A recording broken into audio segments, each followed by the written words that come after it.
Queridos irmãos, graça e paz a todos. É uma alegria estar aqui, desfrutando de tão agradável companhia.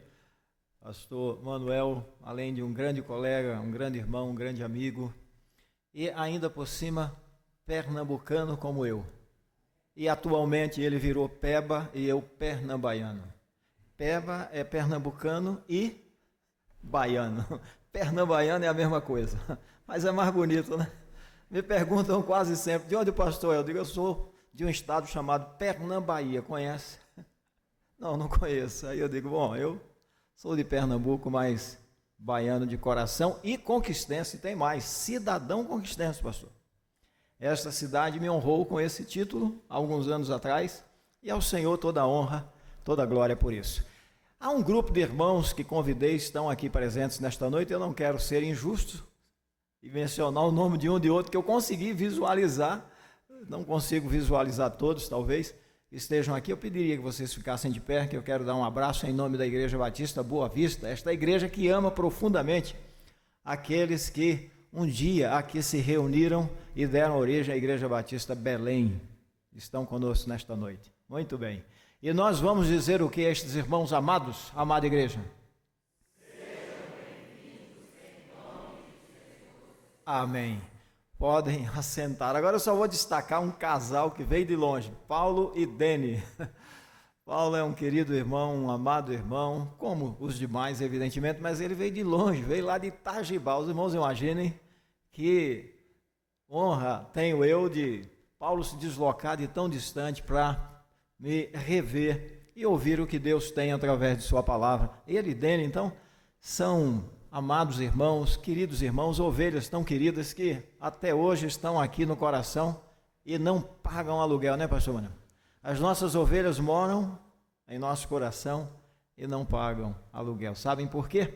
Porque nós os amamos, as amamos em Cristo Jesus o Senhor. Amém? Eu amo esta igreja, disse pela manhã, e volto a dizer, os irmãos são muito amados no meu coração e comigo estarão na eternidade, porque irão comigo. Sim, pastor Nidoval, eu disse isso aos irmãos, marcou a minha vida, o meu ministério e esta igreja particularmente. Eu estava me lembrando de um fato aqui muito interessante que eu mencionei na sexta, não é? E Nino inventou de pegar o gato correu, pulou, tinha um piano aqui de caixa, quando caiu dentro da caixa do piano, o piano fez tem. Aí o gato levantou, botou a cabeça. Todo mundo riu, irmãos, eu tive que parar a cerimônia, não teve jeito. Foi uma risadagem só, impressionante, eu nunca vou esquecer isso, nunca vou esquecer. Então são coisas assim que marcam. Aí Nidoval, que também era muito gaiato, me falou o seguinte, pastor, aquele gato era crente, na quarta-feira ele voltou. Nino teve que correr e botar ele para correr. Interessante, são coisas assim, irmãos, que a gente guarda, coisas muito simples. E o que é de mais importante na vida cristã, senão esta simplicidade que nós temos em Cristo, esta comunhão que vemos nesta igreja em Cristo. Eu mandei para alguns colegas imagens do culto dos irmãos, eles disseram, mas que templo maravilhoso. E eu disse para eles, maravilhoso é o povo que se reúne ali para adorar a Deus. E esta é uma marca de ministérios, de homens de Deus como Nidoval, como o vosso pastor, que tem trabalhado assiduamente para formar e forjar o caráter de Cristo na vida dos irmãos, porque isso faz a igreja de Cristo. A igreja de Cristo se constitui disso, desse amor, dessa comunhão maravilhosa, irmãos queridos. Então eu estou muito feliz de estar aqui, podem crer, estou muito grato ao pastor, muito grato à igreja por este privilégio, esta honra, não é? Eu perguntei à minha filha Ravena, que estudou no Juvencio Terra, talvez muitos aqui tenham estudado, se você se lembra de Zé, ela disse, como é que eu não vou me lembrar de Zé, se Zé ficava lá, marcando a gente que ninguém passava ali de jeito nenhum, não é? Zé é outro membro desta igreja que faz parte da nossa história. A gente se encontrava, pastor Manuel, todo dia na porta do Juvencio Terra, eu deixava a Rebeca e Ravena, pastor Nidoval deixava os deles, e claro, todos os pais que ali iam. Então, tudo isso está na minha vida, na minha mente, ou seja, conquista está em mim, e eu diria aos irmãos, só sairá quando eu partir, saindo, levo comigo, porque ninguém pode tomar. Amém? É isso aí. A Bíblia diz no Salmo 133, ó, quão bom e quão suave é que os irmãos vivam em comunhão. Que maravilha, a família de Deus vivendo em comunhão. E hoje eu gostaria de colocar para os irmãos, e diante dos irmãos, uma família que é muito conhecida de todos nós. Aliás, tanto eu quanto os irmãos, ou estávamos numa situação ou noutra, representada nesta parábola magistral do filho pródigo. Eu não sei se você é o pródigo que pediu tudo que tinha ao pai antes do tempo e, ajuntando tudo, partiu, ou se você é o pródigo que ficou em casa. Mas uma coisa é certa, os pais de ambos continuaram na presença do Senhor, aguardando o retorno daquele que para eles estava perdido e morto. Como Deus é tremendo, né?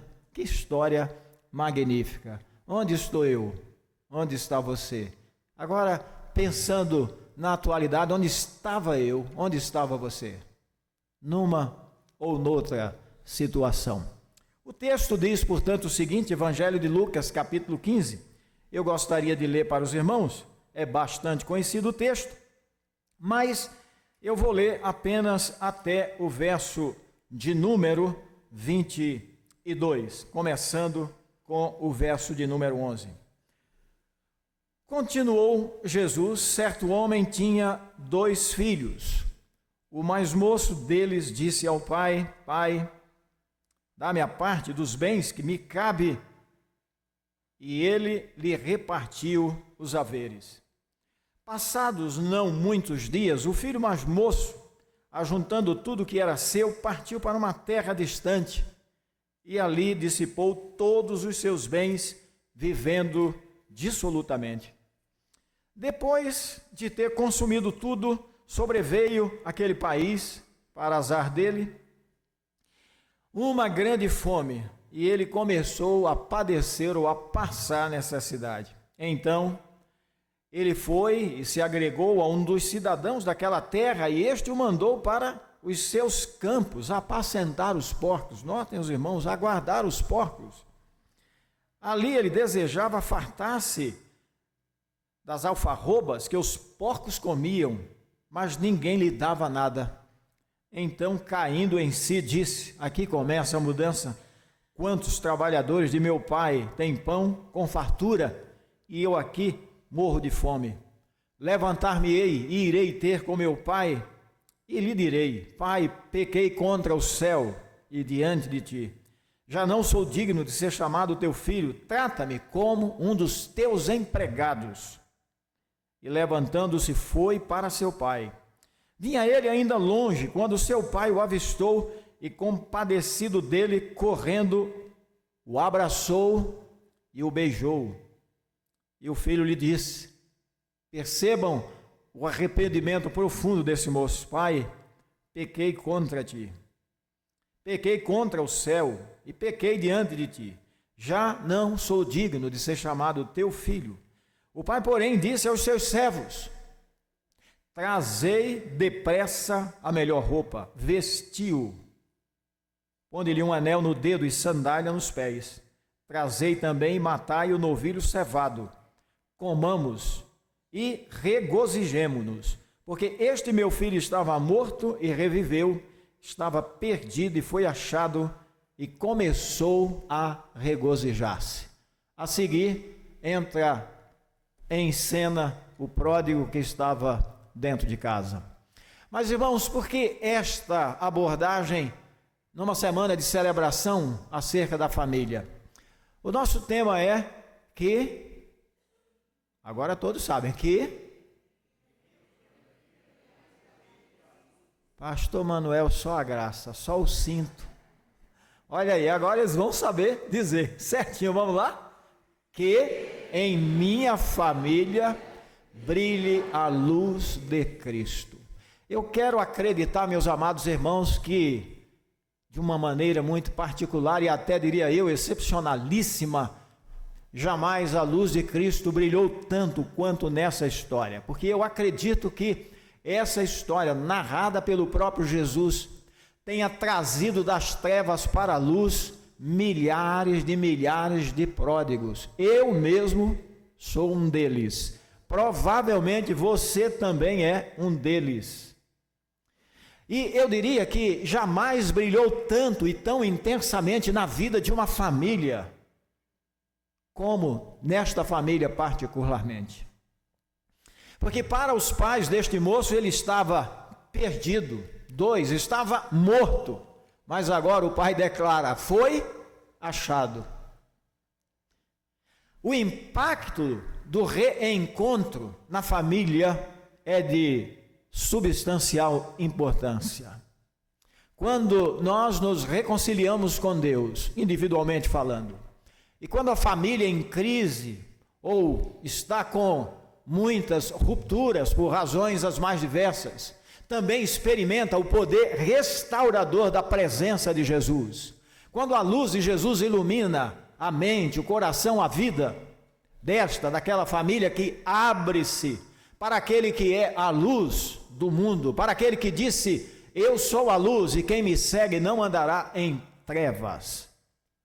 É excepcional perceber, ver o que Deus realiza, o que Deus faz, como Deus age de forma profunda. A ação de Deus é libertadora, é restauradora, é transformadora.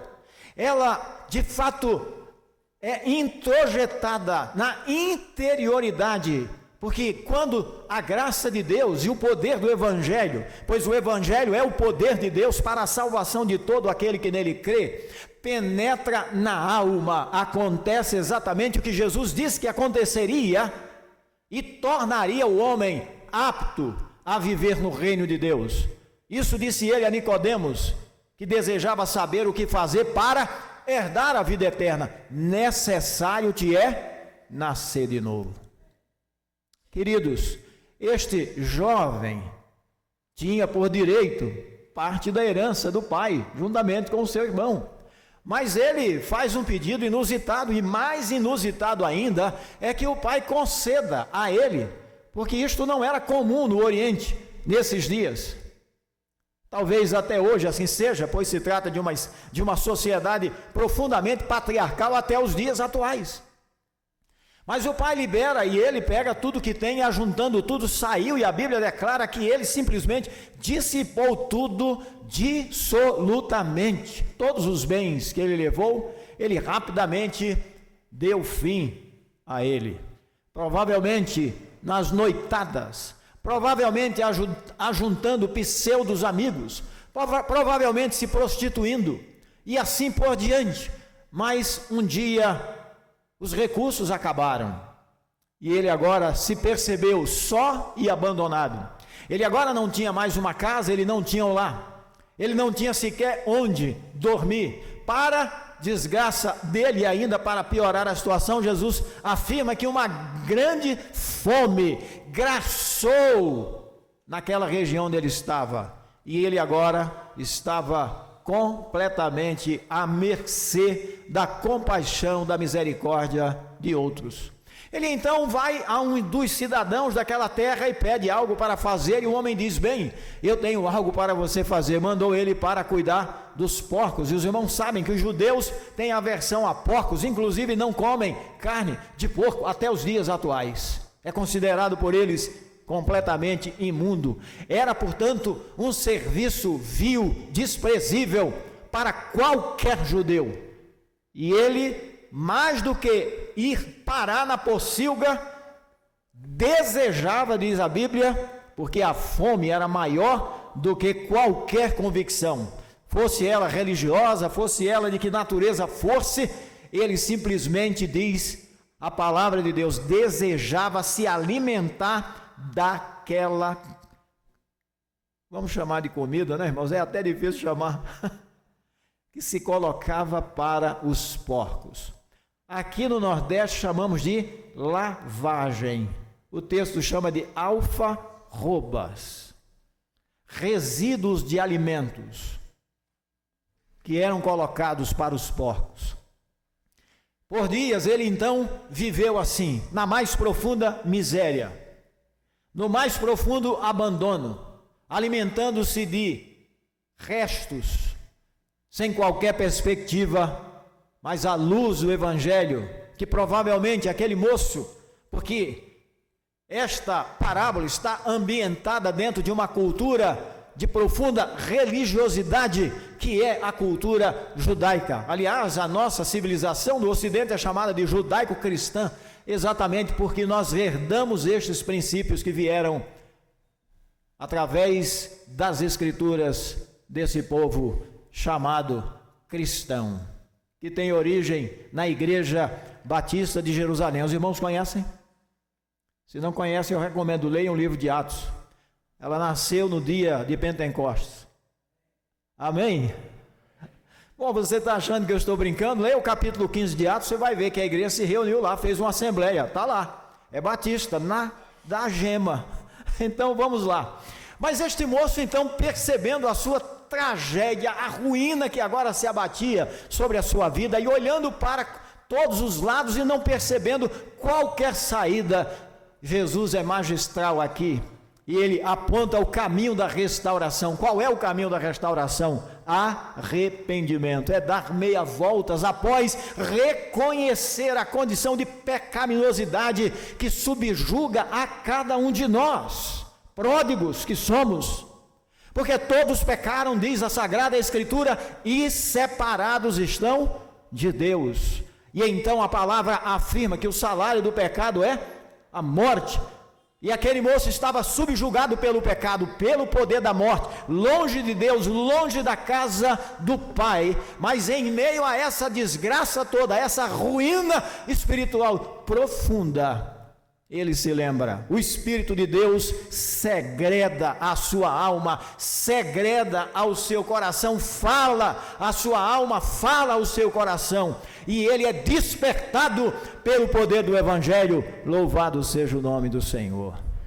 Nisto também lembro-me do que diz o grande Salomão: ensina a criança no caminho em que deve andar, e até quando envelhecer, não se desviará dele. É um princípio, evidentemente, e por outro lado, é também dever daqueles que pais cristãos somos, transmitir, ensinar aos nossos filhos, porque este tesouro indestrutível, que é o Evangelho da graça de Deus, este tesouro indestruível, que é a graça de Deus em Cristo Jesus revelada, e este tesouro que não pode encontrar neste mundo qualquer equivalência.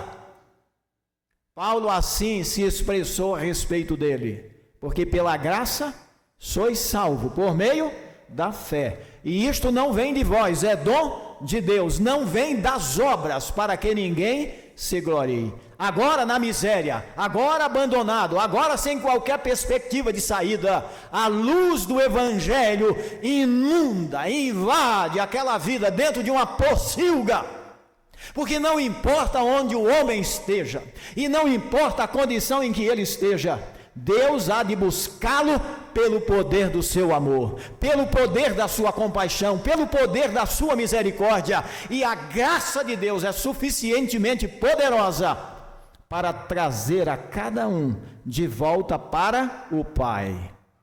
Arrependimento é, pois, a condição irrenunciável que Jesus estabelece, pois quando Pedro prega o grande sermão do dia de Pentecostes, e a multidão, impactada pelo poder do testemunho do Evangelho, pergunta: e agora o que faremos?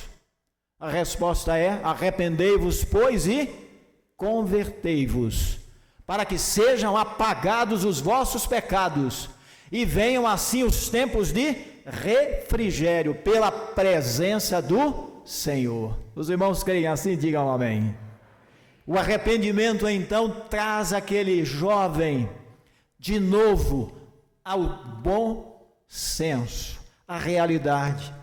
Ele diz para si mesmo: Quantos dos trabalhadores de meu pai têm cama, têm comida, têm onde dormir, têm onde se abrigar, e eu estou aqui nesta miséria absoluta? Eu vou voltar. Veja o que ele diz: eu pequei contra o céu, porque o pecado primeiramente é contra Deus, mas também contra a terra, seus pais. Ele provocou uma ruptura na estrutura familiar, ele trouxe profunda tristeza e abatimento ao seu pai, à sua família, à sua mãe, certamente também a seu irmão, que tanto quanto ele, por incrível que pareça, e que pode parecer aparentemente alguém ajustado à estrutura religiosa, era tão pródigo quanto o irmão pródigo, porque quando o pródigo, seu irmão, morto e perdido, ou perdido e morto, retorna para casa, para o pai, para a família, e o pai anuncia com grande regozijo o retorno daquele que estava perdido e foi achado, estava morto e reviveu, o seu irmão, ouvindo da festa, ouvindo das celebrações que estavam agora ocorrendo, chama um dos empregados do pai e pergunta: o que é isso? E então ele escuta: teu irmão voltou, teu pai matou o bezerro cevado. Olha, aqui está outro elemento extraordinário desta parábola. Aqui está o símbolo máximo da reconciliação. Porque a palavra de Deus estabelece, irmãos, como princípio para a restauração da comunhão, seja sob a perspectiva da individualidade de cada um de nós, seja sob a perspectiva de famílias, como famílias cristãs, enfrentando adversidades e lutas e até rupturas e fissuras na sua estrutura por razões as mais diversas. Às vezes nós mesmos damos causa, abrimos a brecha, o diabo entra, age e começa a fender as bases da família. Mas eu penso na família cristã como aquela que está alicerçada em Cristo, aquela casa posta sobre a rocha da outra parábola extraordinária que Jesus conta, do homem sábio e prudente que edificou a sua casa sobre a rocha, e vindo a tempestade ela não ruiu. Aquele pai, o pai desta parábola, é alguém cuja casa, cuja família está estabelecida sólida e firmemente sobre a rocha viva, da viva palavra de Deus, que é bendito de eternidade a eternidade. É por isso que ele nunca perdeu a esperança. É por esta razão que o seu coração amoroso, compassivo e misericordioso, certamente, eu imagino, todos os dias, estava naquele ponto do caminho de onde ele esperava a volta de seu filho. Ele nunca perdeu a esperança de que um dia aquele filho voltasse. É tremendo, porque é evidente, todos nós sabemos que este pai representa a Deus nesta parábola, mas não há que olvidar que a história que Jesus contou toque de perto a cada pai aqui presente, a cada mãe aqui presente, as famílias aqui presentes, que muitas vezes estão enfrentando lutas, adversidades e provas duríssimas, seja com filhos que se desviaram, seja com filhos que estão mergulhados por caminhos que não são os caminhos do Senhor, sejam por jovens que estão mergulhando ou até atravessando o duro, o difícil e o destruidor caminho das drogas, e assim por diante. Eu poderia continuar multiplicando os exemplos.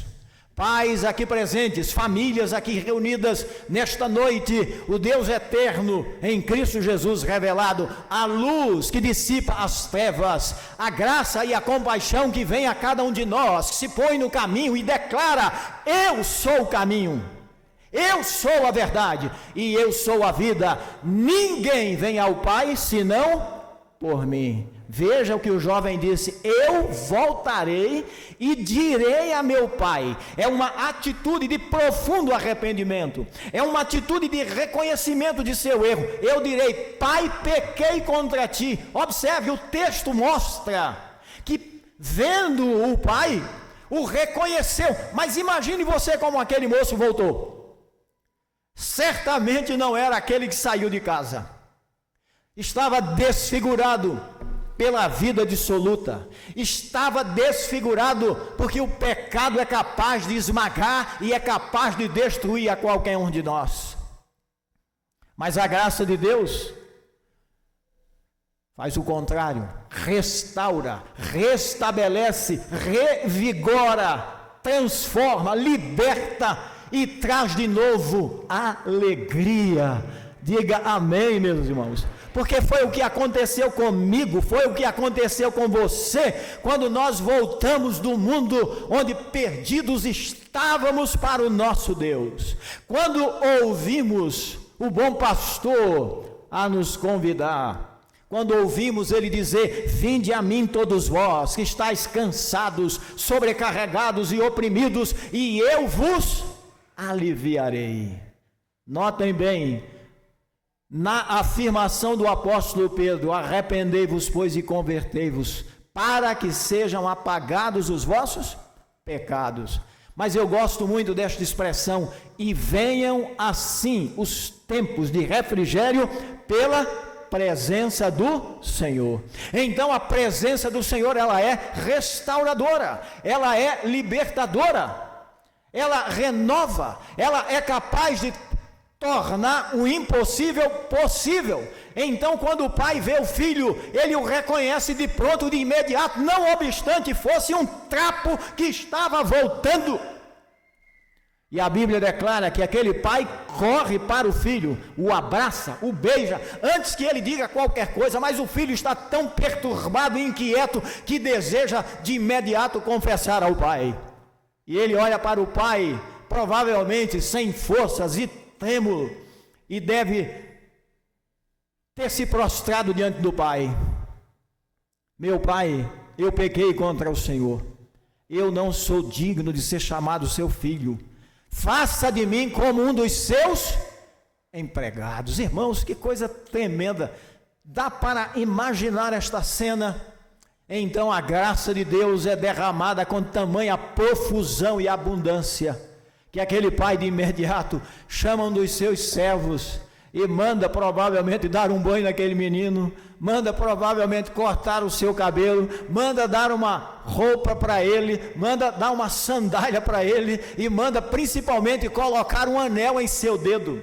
Todos esses elementos têm um significado nesta passagem de grande profusão e profundidade, porque este anel representa a reconciliação, representa a restauração, representa dizer que aquele filho foi recolocado em seu lugar de honra como filho e não como um empregado. É assim que Deus faz conosco quando nos arrependemos e nos humilhamos diante dele, e para ele voltamos humildemente arrependidos, crendo em Cristo Jesus, aquele que, amando a cada um de nós, entregou a sua vida na cruz do Calvário, aquele que abre os braços na cruz do Calvário e convida todos os homens e mulheres, todas as famílias da terra, a que nele creiam, a que a ele venham, e venham pela fé, pois ele a todos deseja abençoar, a todos deseja iluminar com seu amor, com seu poder de reconciliação e de restauração, com sua graça bendita e inefável, que é capaz de transformar o mais vil pecador numa verdadeira ovelha. Isto me lembra Davi, quando no Salmo 23, ele celebra o que aconteceu na vida deste moço: o Senhor meu pastor. Isso diz a tradução no hebraico: o Senhor meu pastor, de nada tenho falta. Não é o Senhor é o meu pastor, nada me faltará. É como se Deus fosse exatamente uma caixinha de abundantes riquezas sendo transferida para aquele que o tem como pastor. Não é este o caso. Sim, as grandes riquezas são de natureza espiritual. É claro que as materiais estão implícitas também nesta relação, porque os homens e mulheres de Deus também são abençoados assim, não há dúvida. Mas não é o que está aqui em pauta. Este homem da história é um homem rico, riquíssimo de compaixão, riquíssimo de perdão, riquíssimo de misericórdia, cheio de amor, e ele representa exatamente Deus. Lutero disse pensando em João 3,16. Os irmãos podem recitar comigo? Porque Deus amou o mundo.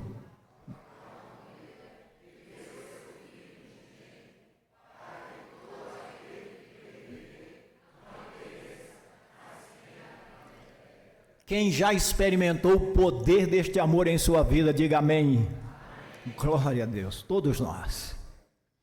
O poder deste amor foi o poder que transformou a vida daquele moço que, arrependido, voltou para o seu pai. Aquele abraço é o abraço da reconciliação. O anel no dedo reintroduz ele à condição de filho, e as sandálias nos pés declara exatamente que a humildade daquele moço estava agora recompensada pela graça abundante de um Deus que é abundante em graça e é capaz ainda hoje de inundar as nossas vidas, quer pensemos nisto em termos individuais, quer pensemos nisto em termos familiares. Então as lutas e provas e adversidades que eu ou você em nossa vida familiar estejamos a enfrentar, lembrem-se que o Senhor é um rio de abundantes profusões, de bênçãos e bênçãos, porque Ele é o Deus de todas as bênçãos, é aquele que cuida de cada um de nós, é aquele que estende as suas mãos a cada um de nós, é aquele que diz: vinde a mim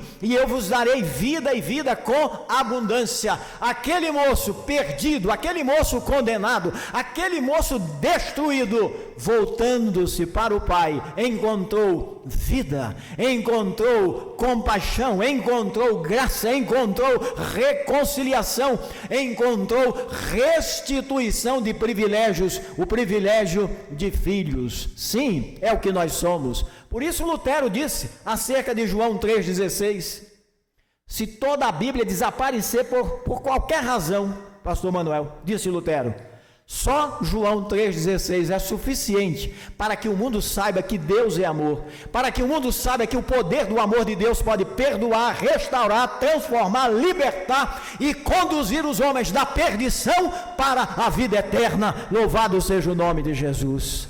Amada igreja, que privilégio inaudito é ter a nossa vida e a vida das nossas famílias iluminadas por Cristo, a luz.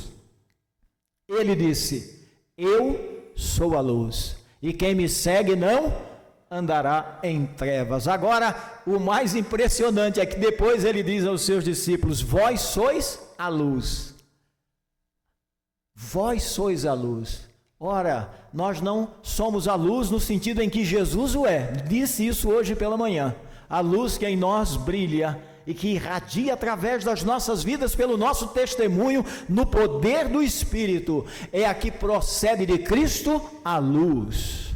O poder que eventualmente flui através da nossa vida, do nosso testemunho, também não pertence a nós, mas a Cristo, procede dele, vem dele, porque ele disse: todo poder e toda autoridade me foi dada no céu e na terra. E então olhou para os seus discípulos e disse-lhes: portanto, ide. E quando Jesus voltou para a casa do Pai, antes de voltar, ele disse aos discípulos: não se turbe o vosso coração, eu não vos deixarei sozinhos, eis que eu estou convosco, disse Jesus, todos os dias. Ele não disse estarei, mas estou. Então as famílias que vivem sob a luz de Cristo desfrutam de sua presença, desfrutam do seu poder, desfrutam de sua compaixão, desfrutam de sua graça. A grande questão é: pastor, como posso me apropriar disto no dia a dia do meu viver, no dia a dia da vida da minha família? Crendo, pois sem fé, todos nós sabemos, é impossível agradar a Deus. Tudo na vida cristã está diretamente ligado à fé. E o próprio Jesus é incisivo quando fez uma pergunta aos discípulos, ligando a pergunta à questão do fim. Ele diz assim: quando o Filho do Homem voltar. Veja, ele está falando agora sobre uma perspectiva escatológica de seu retorno. Quando o Filho do Homem voltar, porventura achará a fé na terra? Eu estava dizendo hoje ao pastor Manuel e ao irmão Clóvis que a fé, o artigo está lá no grego, raramente encontramos nas nossas traduções. E foi o pastor Gerson Rocha que me fez esta observação um dia, conversando com ele lá no acampamento.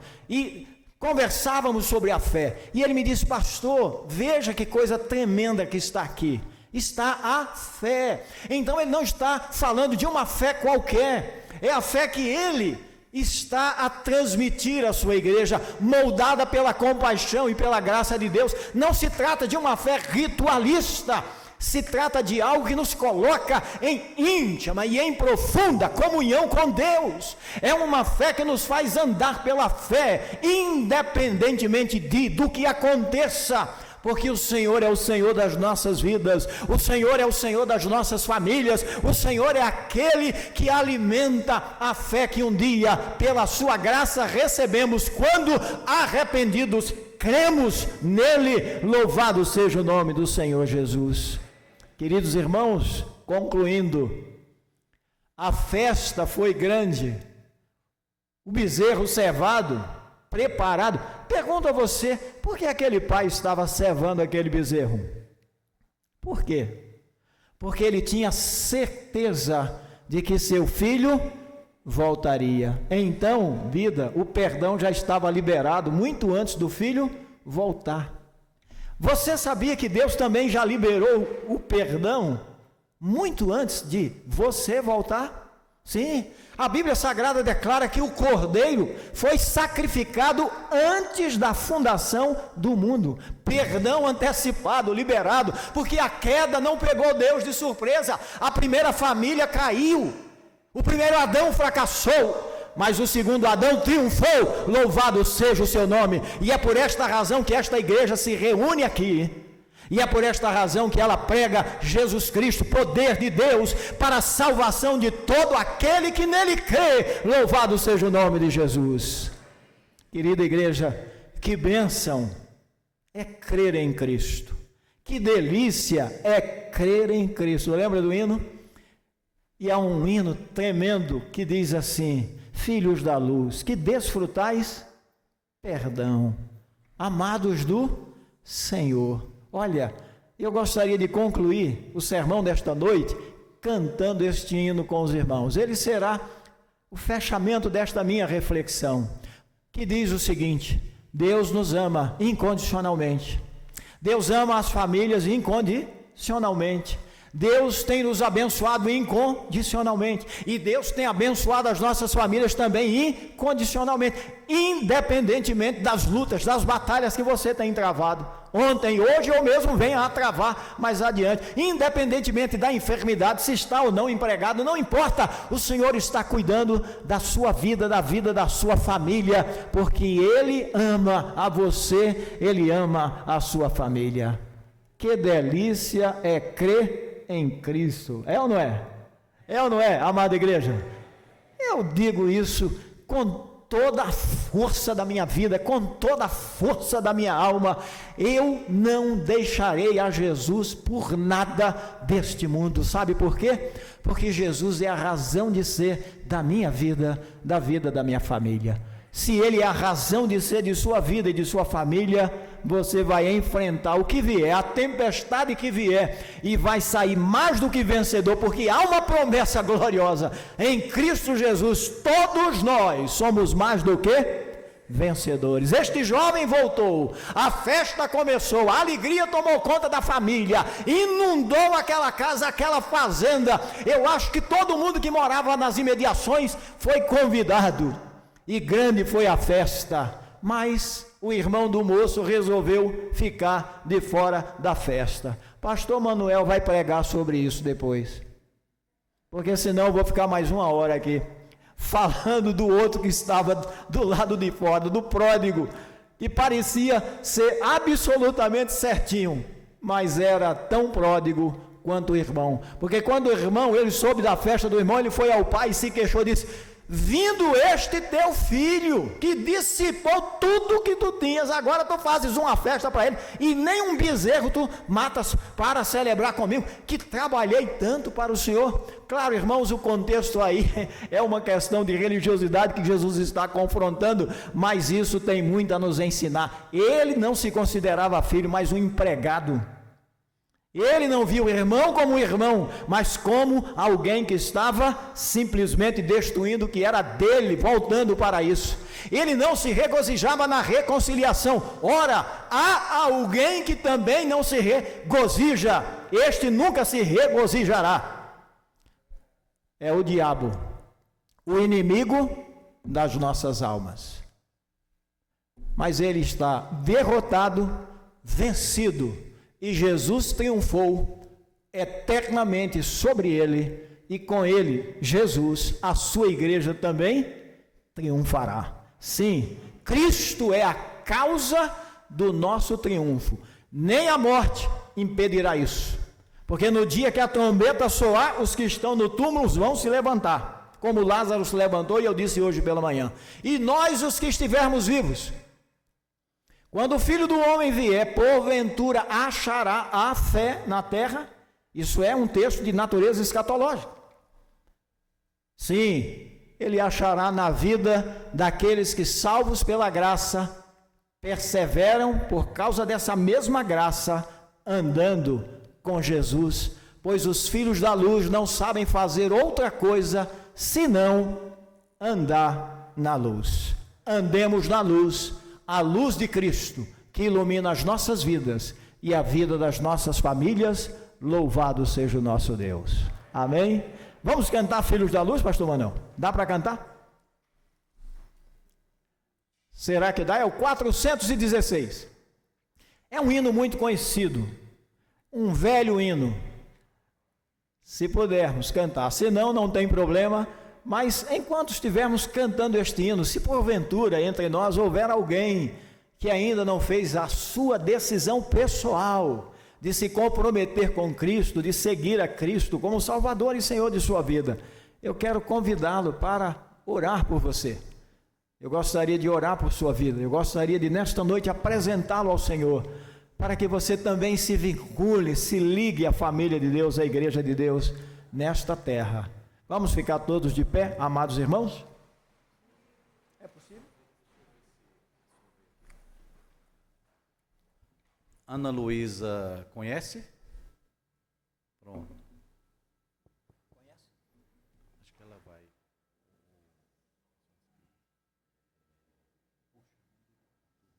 Vai.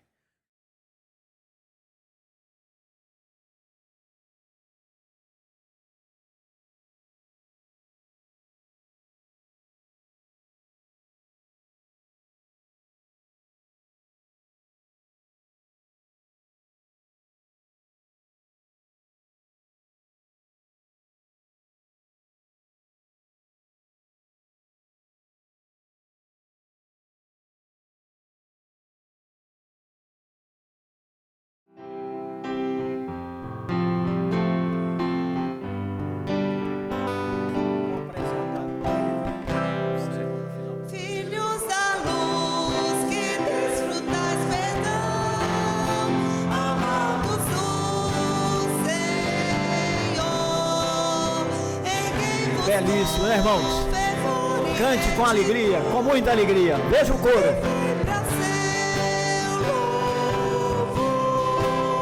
Conforme a glória desta herança, marchai com toda a confiança, marchai com toda a confiança, andando em luz, andando em luz, filhos da luz, em santidade e paz, vós precisais andar, pedindo auxílio estável e eficaz, pois tendes de lutar contra inimigos arrojados, deveis estar bem preparados.